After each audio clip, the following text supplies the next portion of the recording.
intersticial y vamos a continuar con todo el contenido de hoy, ¿no? Vamos a hablar y los objetivos, pasen por favor, es que estos son los principales objetivos de la clase, ¿no?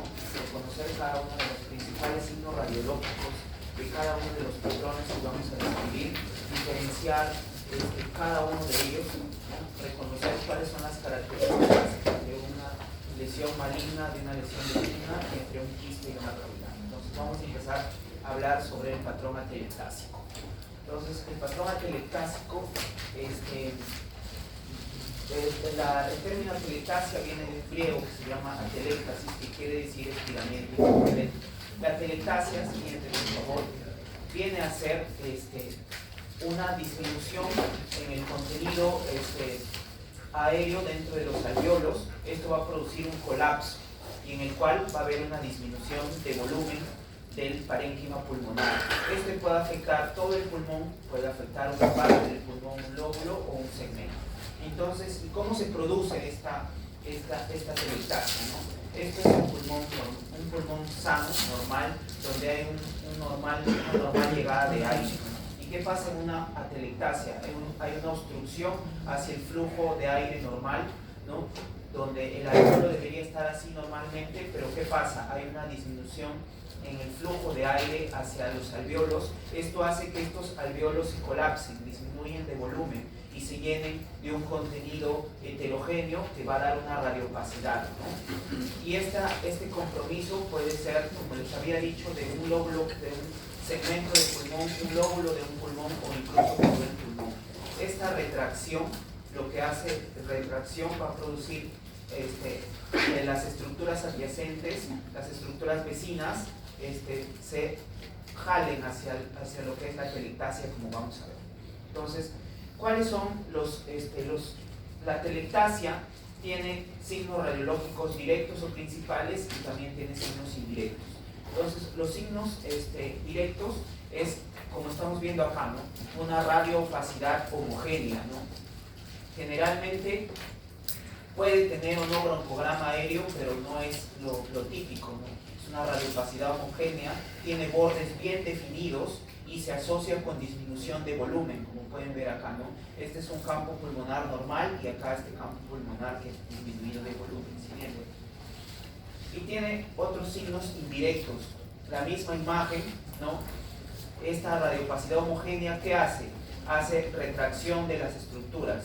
Por ejemplo, acá está, siguiente, por favor, va a estar retrayendo la tráquea, ¿no? Por ejemplo, está retrayendo la tráquea que debería ser central, lo está jalando hacia esa zona, ¿no? Luego, ¿qué pasa con los espacios intercostales? Se disminuyen. Si ustedes comparan los espacios intercostales de este lado, van a estar en menor amplitud en comparación al otro lado. ¿Y qué pasa con el pulmón? Siguiente. El pulmón contralateral no afectado se va a expandir, va a haber una hiperinsuflación compensatoria para contrarrestar la disminución de volumen en esta zona, ¿no? Y otro de los signos puede formar signo de la silueta positivo, en este caso con el hemidiafragma y en el borde izquierdo del mediastino. Entonces, esos son los signos. Entonces, los tipos de atelectasia van a ser, principalmente se va a dividir por su ubicación, ¿no? Va a ser en una atelectasia laminar, como su mismo nombre le dice, es como una línea, como una lámina, también llamada segmentaria, ¿no? Y otros puede ser atelectasia lobar, de un lóbulo de uno de los pulmones, una atelectasia completa de todo el campo pulmonar, o una atelectasia combinada de cualquiera de estos tipos, ¿no? Estos ya son otros tipos. Vamos a ver cada uno de estos. Entonces, pásalo. La atelectasia, por su ubicación, vamos a tener la atelectasia laminar. La atelectasia laminar viene a ser una radiopacidad lineal, ¿no? Una radiopacidad lineal de bordes bien definidos que condiciona traccionamiento de estructuras adyacentes. Como en este caso estamos viendo la base pulmonar izquierda, aquí derecha, perdón, estamos viendo el hemidiafragma. ¿Y qué está haciendo esta radiopacidad? Está jalando el hemidiafragma y lo está elevando. Esa es la atelectasia laminar. Siguiente. Ahora vamos a ver la atelectasia completa de uno de los pulmones, ¿no? ¿Cuáles son los signos radiográficos de esta atelectasia? vemos una radiopacidad homogénea que compromete todo el hemitórax izquierdo, ¿no? Esta radiopacidad, ¿qué está haciendo? Está haciendo traccionamiento de las estructuras adyacentes. Por ejemplo, acá tracciona la tráquea, tracciona el corazón y el mediastino a ese lado, hace que el hemidiafragma se eleve, ¿no? Y forme signo de la silueta con el hemidiafragma. Los espacios intercostales van a estar disminuidos en comparación a esto, y hay una hiperinsuflación compensatoria de todo el campo pulmonar derecho. Y esto hace de que, como todo el mediastino esté desplazado hacia el otro lado, hace que los cuerpos vertebrales se puedan observar, ¿no? El signo de la columna vertebral desnuda, ¿no? Es otro de los signos de la atelectasia del pulmón, completa del pulmón izquierdo. Siguiente, ¿no? Ese es otro caso igualito. Hay una radiopacidad homogénea que ocupa todo el hemitórax izquierdo, que está haciendo traccionamiento, ¿no? De la tráquea, del corazón, el mediastino. Hay una disminución de los espacios intercostales, hay elevación del hemidiafragma, ¿no? Y hay una hiperinsuflación compensatoria de todo el campo pulmonar derecho. Este traccionamiento produce el signo de la columna vertebral desnuda, que se puede ver, ¿no? Entonces, esos son los signos de la atelectasia del pulmón. En una tomografía, igual, una tomografía con contraste, ¿no? En ventana mediastinal, acá tenemos el campo pulmonar derecho normal y el campo pulmonar izquierdo que está ocupado por una consolidación completa, ¿no? De todo el campo pulmonar, y que está haciendo traccionamiento hacia el lado izquierdo del mediastino y de las grandes vasos, ¿no? Aparte se acompaña de un derrame pleural. Siguiente. Ahora vamos a ver las atelectasias de cada uno de los segmentos del pulmón derecho. Vamos a empezar por la atelectasia del lóbulo superior derecho. Este es el aspecto típico que va a tener una atelectasia del lóbulo superior derecho, ¿no?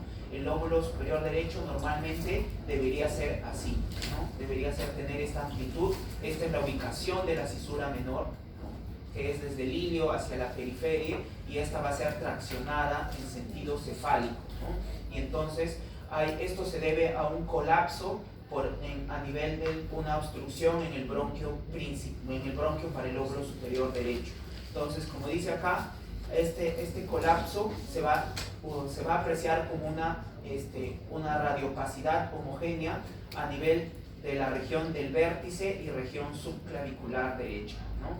Lo que hace es, hay un desplazamiento de la cisura menor en sentido craneal, va a jalar la tráquea hacia la derecha y el ilio también lo va a elevar, ¿no? Y va a producir a veces el signo del pico iustafrénico, que son radiopacidades lineales que traccionan el hemidiafragma hacia arriba. Ahorita lo vamos a ver. Y también va a formar un signo típico, el signo de la S de Golden, que es típico de los tumores centrales, ¿no? Que obstruyen todo el bronquio principal, el bronquio para el lóbulo superior, y producen ese signo que ahorita lo vamos a ver. Entonces, eso es, ¿no? Entonces, acá, por ejemplo, tenemos los signos, ¿no? Una radiopacidad homogénea, ¿no? De bordes bien definidos, que se localiza en el vértice y región subclavicular derecha. ¿Sí? Por favor, ¿no? ¿Qué está haciendo esta radiopacidad? Está traccionando la cisura menor, que debería estar a este nivel, lo está traccionando hacia arriba. ¿Sí? Por favor, pásalo, ¿no? Aparte de eso, lo que está haciendo el ilio también lo está traccionando hacia arriba, ¿no? Lo está traccionando el ilio, la tráquea también hacia la derecha, y está formando este signo, ¿no? El signo del pico iustafrénico, que son radiopacidades lineales, que lo que van a hacer es elevar el hemidiafragma, ¿no? Y en una radiografía lateral, lo que hace es el desplazamiento de las cisuras y el desplazamiento del ilio, que debería estar a este nivel el ilio, y las cisuras que deben estar a este nivel, ¿no? La menor y la mayor debería ser a este nivel. Lo que hace es un fraccionamiento, ¿no? Y es una radiopacidad. Siguiente, por favor, ¿no? Este es el signo de la S de Golden, ¿no? El signo de la S de Golden se debe a la presencia de un tumor de localización central, básicamente el carcinoma epidermoide, ¿no? Que es el tumor más frecuente de la vía aérea. Este tumor lo que hace es una obstrucción a nivel del bronquio para el lóbulo superior, que vendría a ser esta, y va a producir un colapso de todo el lóbulo superior derecho. Entonces va a formar una curva, ¿no? Una curva de convexidad superior, ¿no? Y otra de convexidad inferior. Y entonces esto forma ese signo típico, signo de la S de Golden, que se debe al que lo describió, ¿no? La actividad Golden, ¿no? Y esta es la tumoración, ¿no? La tumoración central, que en este caso está obstruyendo el bronquio para el lóbulo superior, ¿no? Y va a producir el colapso. Ahí signo de la S de Golden. Parte de la H es el límite, ¿no? Siguiente, por favor. Ahora vamos a ver la atelectasia del lóbulo medio. La atelectasia del lóbulo medio, normalmente el pulmón, el lóbulo medio derecho se proyecta siguiendo este trayecto, ¿no?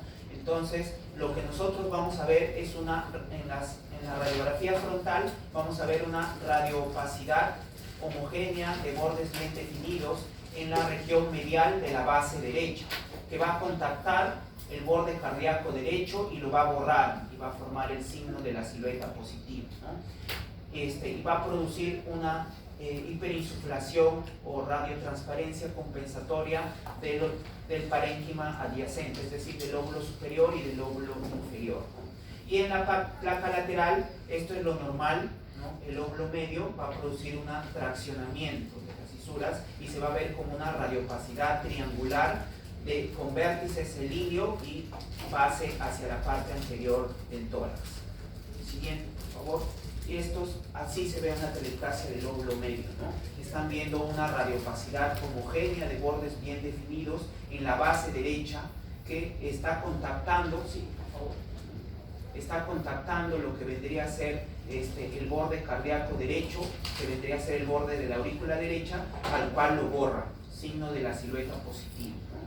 Siguiente, está produciendo una elevación del hemidiafragma, lo eleva, si nosotros lo comparamos, elevación del hemidiafragma, está produciendo una radiotransparencia mayor de lo que vendría a ser el campo pulmonar restante derecho, y hay un desplazamiento de las cisuras, ¿no? La cisura mayor más o menos debería ser este sentido, ¿no? Cisura menor, perdón, y la cisura mayor debería estar a este nivel, entonces lo está traccionando, ¿no?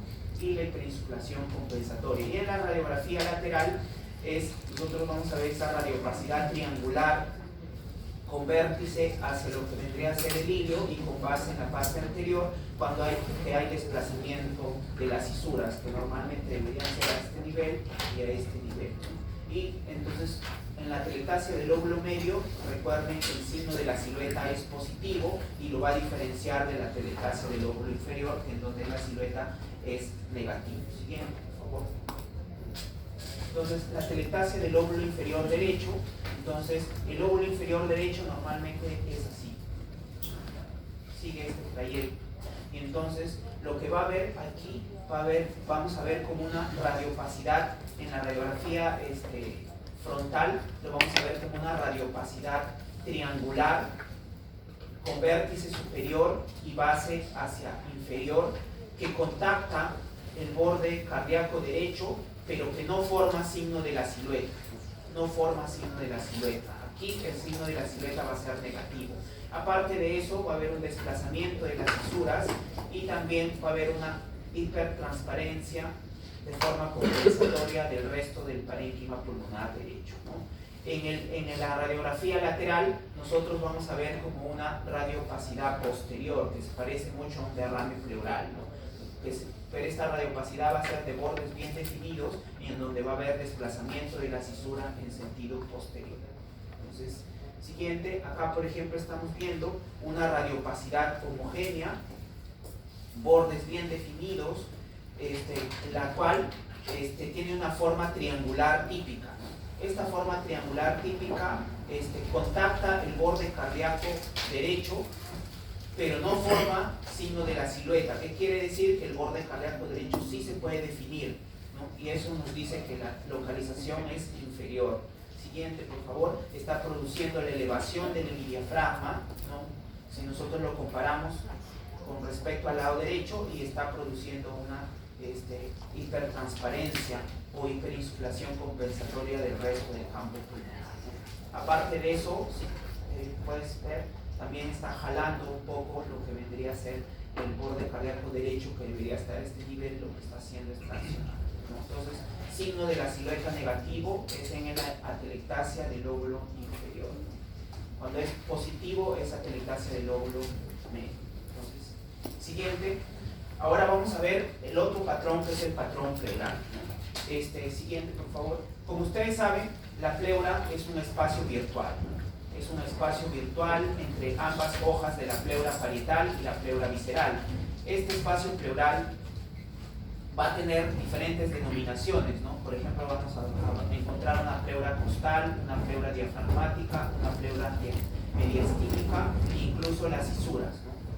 Entonces, cuando este espacio virtual va a ser ocupado por cualquiera de los siguientes contenidos, se va a llamar patrón pleural. Siguiente, por ejemplo, cuando se ocupa de líquido, se va a llamar derrame pleural. Si se ocupa de aire, neumotórax. Si hay una combinación de ambos, hidroneumotórax. Y cuando hay un tumor, un tejido patológico, estamos hablando de un cáncer o un tumor, ¿no? Entonces, ese es el patrón pleural. Vamos a ver básicamente los dos primeros, el líquido y el aire, ¿no? El derrame pleural va a tener signos directos.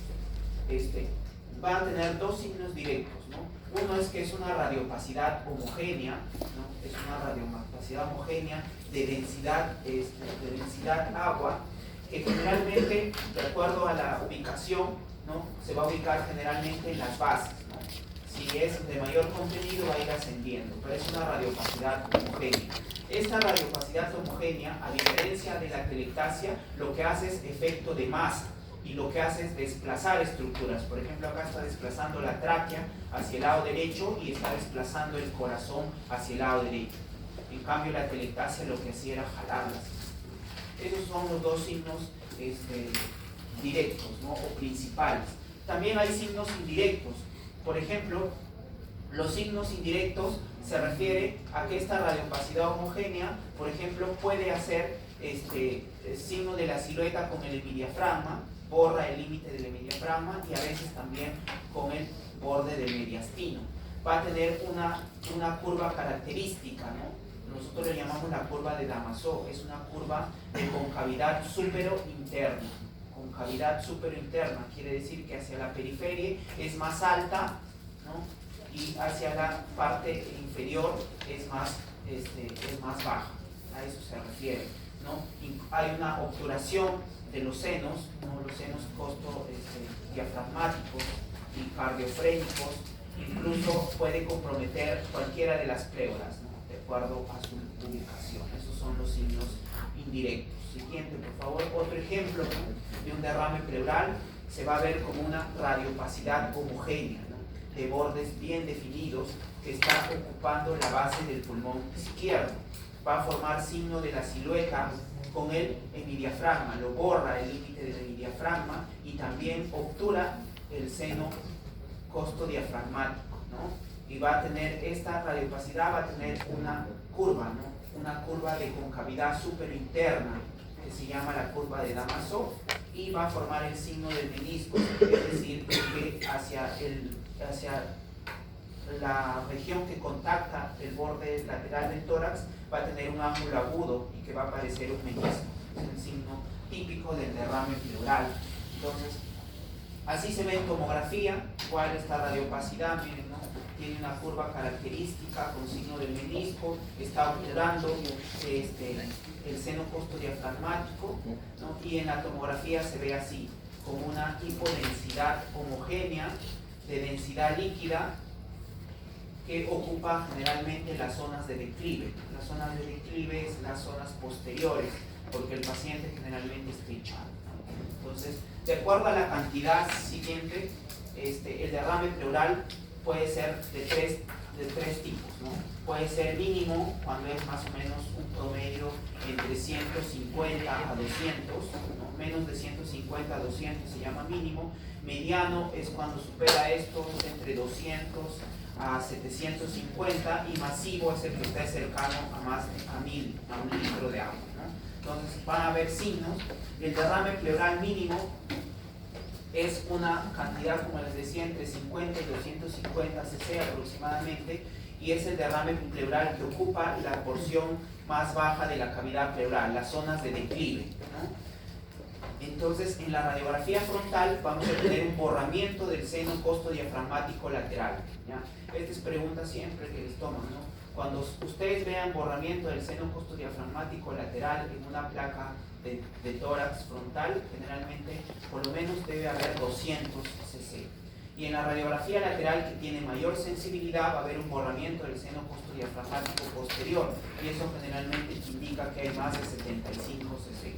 El borde superior va a tener la curva de Damasó, que es lo mismo, ¿no? Estas dosis son lo mismo que la curva de Damasó. Entonces, ¿cómo se va a ver el derrame pleural mínimo? Siguiente. Se ve así, ¿no? Como una radiopacidad homogénea, que en este caso está velando o obturando el seno costodiafragmático derecho, ¿no? Entonces, cuando ustedes vean vean eso, por lo menos tiene que haber 200 cc. Y otro de los signos es que hay una, siguiente, 200, y otro de los signos en el lado derecho es cuando la distancia, normalmente la distancia entre el hemidiafragma y la burbuja gástrica, esa distancia debe ser menos de 2 centímetros. Cuando hay más de 2 centímetros, ustedes tienen que pensar en un derrame subpulmonar. Ese es en el lado izquierdo, ¿no? Y en la radiografía lateral va a haber una obturación del seno, ¿no? Esta es una radiografía lateral izquierda y estamos viendo una obturación del seno costodiafragmático posterior, ¿no? Está obturado por una radiopacidad homogénea. Cuando hay un velamiento, más o menos tiene que haber 75, ¿no? Más de 75, y la radiografía lateral es más sensible. Por eso cuando ustedes estén sospechando de derrame pleural, es mejor pedirle una lateral, ¿no? Aunque si hay más sospecha, mejor pídanle una ecografía. Siguiente, ¿no? En la ecografía va a ser útil, ¿no? Por ejemplo, acá estamos viendo el pulmón que está colapsado, ¿no? Y en este pulmón normalmente debería haber aire, como en este nivel. El aire siempre te produce una sombra sucia. Hay una banda anecogénica que representa líquido en escasa cantidad. O sea, cuando ustedes sospechen de un derrame pleural mínimo, mejor es pedirle una ecografía, ¿no? Y si ustedes tienen acceso a hospitales, pueden pedirle incluso una tomografía. Siguiente. Ahora, el derrame pleural mediano, como les había dicho, es el que más o menos está entre 250 a 750. Esto generalmente se va a ver como una radiopacidad homogénea que va a borrar el hemidiafragma, va a formar signo de la silueta positivo con el hemidiafragma y también con el borde del mediastino, ¿no? Va a seguir permaneciendo la curva de Damasó, ¿no? Que tiene las mismas características, ¿no? Siguiente, por favor.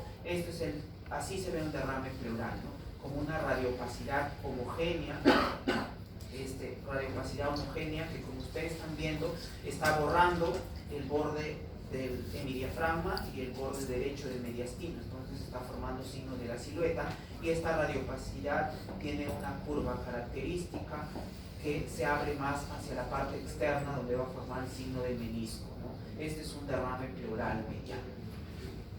Siguiente. Por ejemplo, aquí tenemos otro ejemplo. Tenemos una radiopacidad homogénea en la base del pulmón izquierdo, ¿no? Esta radiopacidad homogénea, ¿qué está haciendo? Está borrando el borde del hemidiafragma izquierdo y el borde izquierdo del corazón.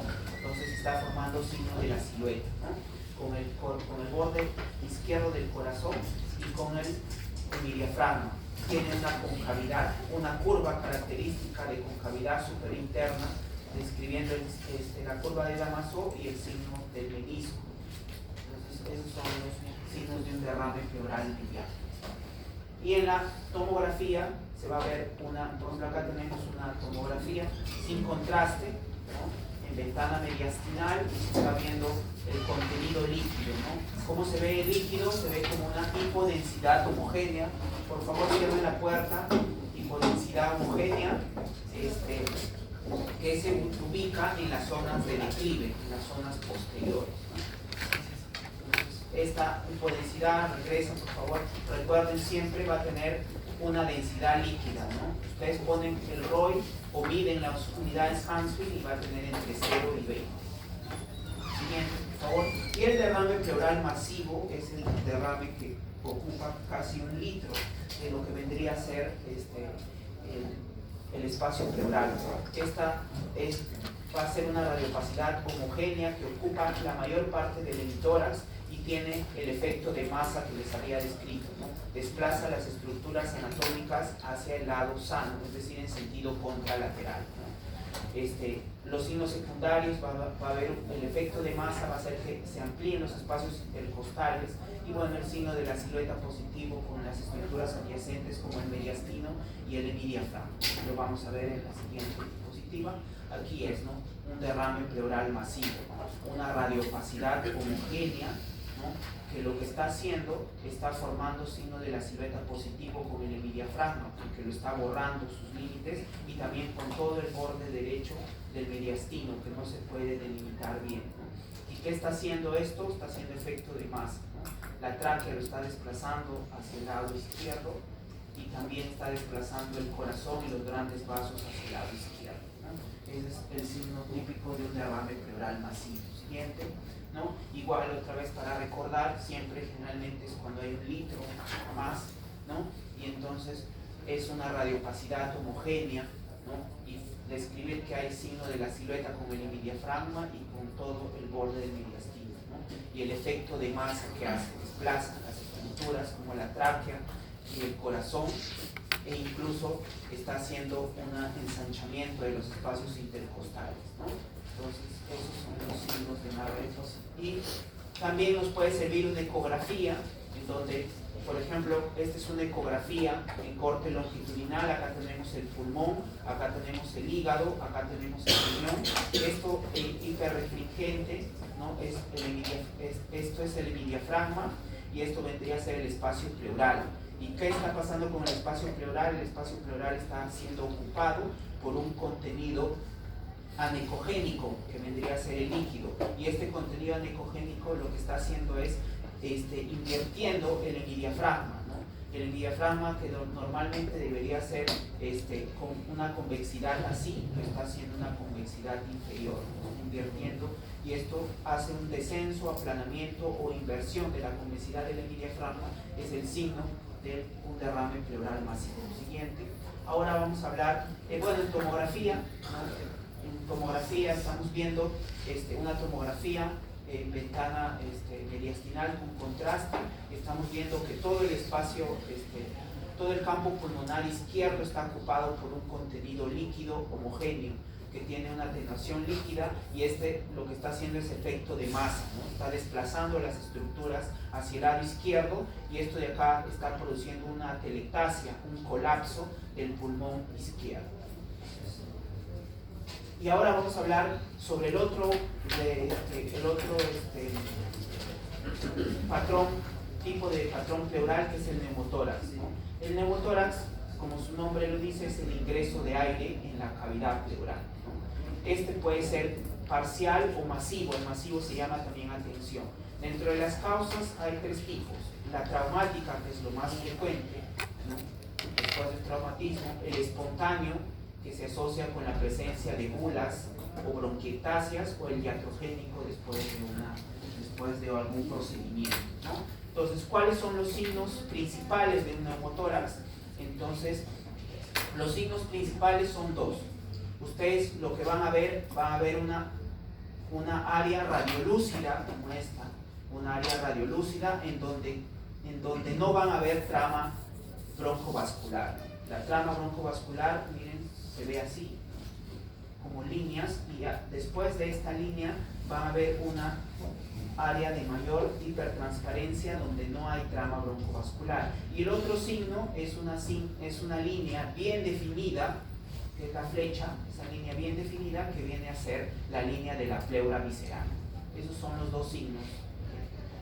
El área radiolúcida donde no hay trama, y la línea de la pleura visceral. ¿Y cuáles son los signos indirectos? Los signos indirectos son como estamos viendo acá. Por ejemplo, acá estamos viendo en el pulmón izquierdo estamos viendo una mayor transparencia en comparación al derecho, y donde no vemos trama broncovascular. Entonces, esto es un neumotórax. ¿Y qué está haciendo, no? por ejemplo, está haciendo que el pulmón que está retraído tenga mayor densidad, el pulmón en el otro lado también, ¿no? El pulmón que no está afectado también esté más radiotransparente. ¿Qué está haciendo? Efecto de masa, porque es una ocupación, está desviando la tráquea y el mediastino hacia el otro lado y está produciendo el muñón. Este es el muñón pulmonar, que es el pulmón que está completamente artificiado. Siguiente. Entonces, otra vez para recordar, ¿no?, los dos signos, un área radiotransparente donde no hay trama que represente el neumotórax, y siempre tienen que buscar ustedes la línea de la pleura visceral, que es una línea bien definida, radiopaca. Siguiente, por favor. Entonces, ese es el neumotórax. El neumotórax masivo se le llama neumotórax a tensión, que ustedes tienen que saberlo porque es una emergencia médica. El paciente tiene que ir necesariamente a un drenaje del neumotórax, porque si no puede estar en riesgo su vida. Entonces, ¿qué van a ver ustedes? Van a ver una radiotransparencia completa de todo el campo pulmonar derecho, en este caso, ¿no? En donde no hay trama vascular, ¿no? Este neumotórax hace efecto de masa, por ejemplo, ¿no? Está desplazando las estructuras, ¿no? Está desplazando las estructuras, está haciendo un aplanamiento y un descenso del diafragma derecho. Van a ver ustedes un borde bien definido que va a corresponder a la línea de la pleura visceral, y van a ver el muñón pulmonar. El muñón pulmonar con una radiopacidad homogénea bien definida a nivel periliar. Siguiente, ¿no? Este es otro ejemplo, ¿no? Vemos un neumotórax a tensión izquierdo, en donde lo que estamos viendo una mayor transparencia del campo pulmonar izquierdo, donde no hay trama. Estamos viendo que esta neumotórax está condicionando un descenso y aplanamiento del diafragma, está desplazando las estructuras en sentido contralateral y tiene un borde bien definido, que vendría a ser la línea de la pleura visceral, y ven una radiopacidad periliar bien definida, que es el muñón pulmonar o el pulmón atelectaciado. Aparte de eso, está ampliando los espacios intercostales, que es otro de los signos del neumotórax a tensión. Entonces, cuando hay una combinación de aire y líquido en la cavidad pleural, vamos a hablar del hidroneumotórax, ¿no? Donde va a haber un nivel hidroaéreo, ¿no? Como estamos viendo en esta imagen, por ejemplo, ¿no? En esta radiografía de tórax estamos viendo en el campo pulmonar izquierdo. El campo pulmonar izquierdo está ocupado por una radiopacidad homogénea que forma un nivel hidroaéreo. Y en la porción aérea no hay trama vascular. Por ejemplo, acá ustedes están viendo trama, ¿no? Llega, pero aquí no, está libre de trama. Este es un hidroneumotórax, ¿no? Entonces, ahora vamos a pasar a hablar del patrón nodular o masa. El patrón nodular y de masa se refiere a una radiopacidad, en este caso, una radiopacidad homogénea y bien radiopacidad que tiene tres características. Es de bordes definidos, generalmente de forma ovalada o circular, y el tamaño. Generalmente hablamos de un nódulo cuando mide entre 3 a 30 milímetros, o sea, entre 3 milímetros y 3 centímetros. Cuando es menos de 3 milímetros, se llama micronódulo, y cuando es más de 3 centímetros se llama una masa. Ese es el término, ¿no? Entonces, siguiente, en la evaluación de un nódulo o una masa, nosotros tenemos que tener en cuenta 8 características, ¿no? Por ejemplo, la primera característica, la localización. Ya les hemos enseñado cómo se localiza una lesión en los campos pulmonares. El tamaño, tener en cuenta el tamaño, la forma, es importante la forma, los bordes, si son bien definidos, parcialmente definidos o bordes irregulares, los contornos, ¿no? Si son lisos, ondulados, espiculados, cómo es su estructura interna, si es homogénea, heterogénea, si tiene o no tiene calcificaciones, si tiene o no tiene cavitación, ¿no? ¿Cuánto es el tiempo de duplicación? Generalmente los tumores tienen una duplicación intermedia, ¿no? que va entre los 20 días hacia los 400 días más o menos, ¿no? Y si no tiene o no tiene lesiones satélites. Si tiene lesiones satélites, lo más frecuente es que sea benigno, y si no tiene, lo más frecuente es que sea maligno. Vamos a ir viendo. Entonces, sí, porque hay un grupo que tenemos práctica en este momento, no sé si podríamos retirarnos. ¿Ya? Gracias.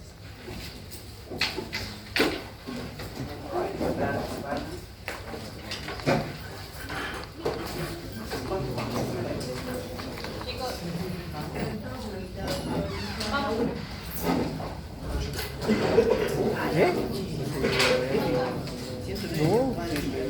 Oye, no. Prefiero estar acá que estar allá con la doctora. No, mucha falta de bastón.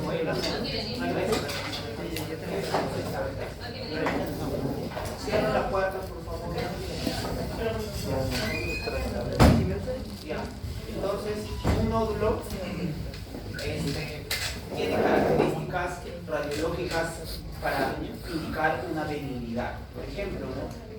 Son signos de que un nódulo es benigno cuando es una radiopacidad que tiene bordes bien definidos, contornos lisos y regulares. El tamaño es variable, generalmente puede ser pequeño. Si tiene o no tiene, siguiente por favor. Si tiene o no tiene, eso es lo que justo les quería explicar. Si los bordes son lisos y bien definidos, generalmente es benigno. Si es lobulado, ¿no? Así como estos lobulados, puede ser de un intermedio, puede ser benigno o maligno. Y si tiene estos bordes espiculados, mal definidos, generalmente va para malignidad, ¿no? Y la presencia o no de la cola pleural, siguiente. Anterior. La cola pleural es más o menos esto. La presencia de la cola pleural generalmente es infrecuente en los tumores benignos, ¿no? Y generalmente la duplicación es antes de los 30 días o después de los 490 días, ¿no?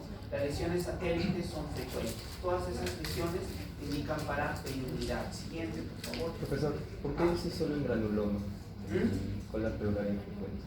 A veces los granulomas, o sea, la cola pleural es un signo que,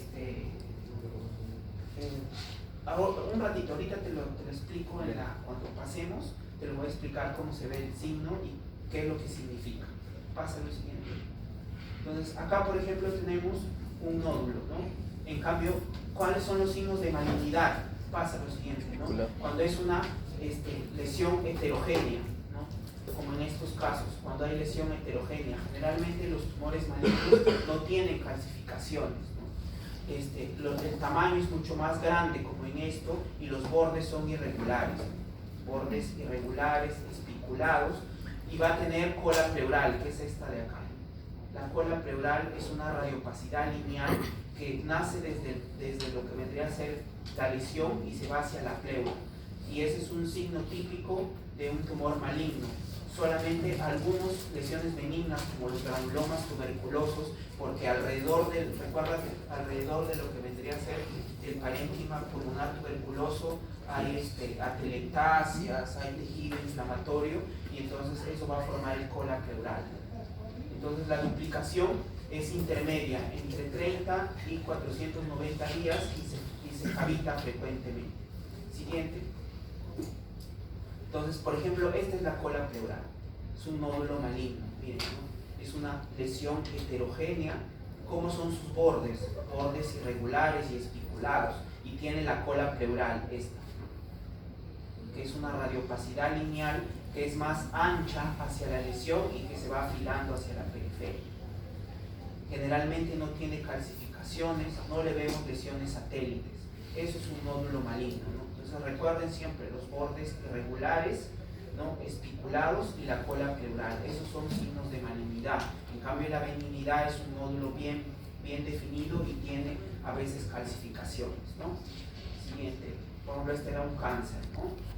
Entonces, por tomografía se caracterizan mejor las lesiones. Las calcificaciones, siguiente, por favor, ¿no? Estas son las calcificaciones, por ejemplo, ¿no?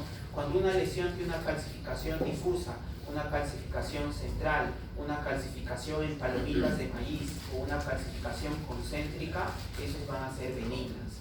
Las lesiones malignas generalmente no tienen calcificaciones y si la tienen son excéntricas y son puntiformes, como si fueran un vidrio esmerilado, ¿no? Entonces, la presencia de grasa va más hacia benignidad y es un tipo de tumor que es el amartoma, ¿no? Si hay el broncograma aéreo, generalmente no tienen las lesiones benignas, en cambio las lesiones malignas sí tienen, porque son tumores que se han solidificado, ¿no? La presencia de contraste, cuando las lesiones benignas no captan mucho el contraste, en cambio las lesiones malignas sí captan, porque como ustedes saben, la neoangiogénesis tumoral produce lesiones hipervasculares, ¿no? La cola pleural, ¿no? Siguiente, por favor. Esta es la cola pleural. Son opacidades lineales, ¿no? En este caso son imágenes lineales hiperdensas que nacen desde la lesión hacia la periferia, más anchas hacia la lesión y se van afilando hacia la periferia, ¿no? Esta es la cola pleural. Y los bordes espiculados, ¿no? Irregulares. Siguiente, por favor. Y la presencia de la cavitación, ¿no? Por ejemplo, acá tenemos una lesión que cavita, ¿no? Cuando hay cavitación, lo más frecuente es que se trate de una lesión maligna y de un cáncer, ¿no? Sí, esto es con respecto al tamaño. Como ustedes pueden ver, cuanto menos tamaño, menos probabilidad de que sean malignos, ¿no? Cuando son lesiones pequeñas, poca probabilidad tienen. Si son más grandes, la probabilidad es más alta en diferentes estudios. Por ejemplo, la probabilidad es, por eso que le decía, ¿no? Si las lesiones tienen tamaño pequeño, son más frecuentes que sean benignas que si son más grandes, ¿no? Siguiente. Y esto es solamente un poco de clínica. Cuando ustedes interpreten las imágenes, no solamente tienen que interpretarlo con imágenes, sino también con clínica. Por ejemplo, ¿no? Si tienen al paciente que fuma y es un fumador pesado, lo más frecuente es que sea un cáncer. Si es un paciente mayor, de más de 40 años, con tanto, ¿no? Con respecto al sexo, las mujeres tienen mayor predisposición, mayor factor de riesgo para el cáncer con respecto a las mujeres. La presencia de los antecedentes laborales, ¿no? Por ejemplo, si el paciente ha sido expuesto a alguna mina o al asbesto, si tiene antecedente de enfermedad pulmonar y si tiene antecedente de neoplasia en otra parte o familiar. O sea, esto también tienen que tener en cuenta que las imágenes no se interpretan solamente con imágenes, sino con datos clínicos. Ahora vamos a pasar a ver los tumores pulmonares. Estos son los tumores benignos. Vamos a ver algunos de ellos. Vamos a ver el adenoma, el hematoma. Siguiente, por favor. El adenoma bronquial es uno de los tumores más frecuentes, ¿no? Es benignos más frecuentes. Lo van a ver así, ¿no? Como una masa o bien definida, de bordes bien definidos, donde no hay calcificaciones, ¿no? Y no hay lesiones satélites. Siguiente. Y ahora vamos a ver el amartoma. El amartoma es uno de los tumores benignos más frecuentes de la región del tórax. Se ve así. Este amartoma es una malformación producto de una malformación en el desarrollo. Se va a formar este amartoma que se llama angiomiolipoma. Es decir, va a tener las tres estirpes. Va a tener estructuras vasculares, que serían el angio, va a tener estructuras musculares y va a tener estructuras grasas. Y eso es lo que le va a permitir hacer el diagnóstico. Generalmente estas lesiones son de escaso tamaño, menos de 4, tienen bordes bien definidos y tiene dos características que hacen el diagnóstico. La presencia de las calcificaciones típicas en palomita de maíz. Entonces, cuando ustedes vean calcificaciones en palomitas de maíz, tienen que pensar en un amartoma, y cuando hay la presencia de tejido graso. Y generalmente, como ven en esta imagen, es de localización periférica. Siguiente, por favor. Aquí estamos viendo una lesión, ¿no? Estamos viendo que esta lesión tiene bordes bien definidos, ubicado en el campo, en la región parailiar del pulmón derecho. Estamos viendo una lesión heterogénea, bordes bien definidos y tiene unas calcificaciones adentro, ¿no? Esas calcificaciones son las calcificaciones gruesas en palomita de maíz, ¿no? Entonces ya hacen el diagnóstico de un amartoma. Siguiente, por favor. Acá tenemos otra lesión aquí, ¿no? Una lesión, esta es heterogénea en la región medial de la base derecha, y cuando se le hace una ampliación se ve que esta tiene bordes bien definidos, ¿no? Sus bordes son bien definidos, tiene heterogeneidad y tiene la presencia de calcificaciones gruesas que tienen un aspecto de palomitas de maíz que le hacen el diagnóstico. Y en la tomografía ustedes tienen que ir a buscar grasa, ¿ya? Siguiente, tienen que ver esto, una tomografía sin contraste, y están viendo que esta lesión tiene heterogénea y tiene áreas de grasa, áreas de menor densidad y que tienen una densidad parecida a la grasa subcutánea, a la grasa de aquí. Y esto hace la presencia, ¿no? Y aparte de eso hay microcalcificaciones pequeñas, siguiente, por favor, ¿no? La presencia de calcificaciones y la presencia de la grasa que se ve ahí, ¿no? Entonces hace el diagnóstico de una marca. Siguiente. Ahora vamos a ver el tumor maligno, ¿no? No es el tema de hablar cada uno de los tipos de tumores malignos, ¿no? La estirpe histológica, solamente por imágenes, cómo se ve. Estas son las estirpes histológicas. El tumor se va a ver así, ¿no? Como una masa heterogénea de bordes mal definidos y espiculados, va a tener cola pleural y no va a tener calcificaciones y ni tampoco va a tener lesiones satélites, ¿no? Ese es el carcinoma broncogénico. Siguiente, se va a ver así, ¿no? En una tomografía en ventana parenquimal o pulmonar se va a ver como una hipodensidad, una hiperdensidad heterogénea. Miren esos bordes, ¿no? Bordes heterogéneos, mal definidos y espiculados, y la presencia de la cola pleural. No hay lesiones satélites y no se ven calcificaciones, ¿no? Y esta es generalmente los carcinomas broncogénicos. Otro signo tienen broncograma aéreo.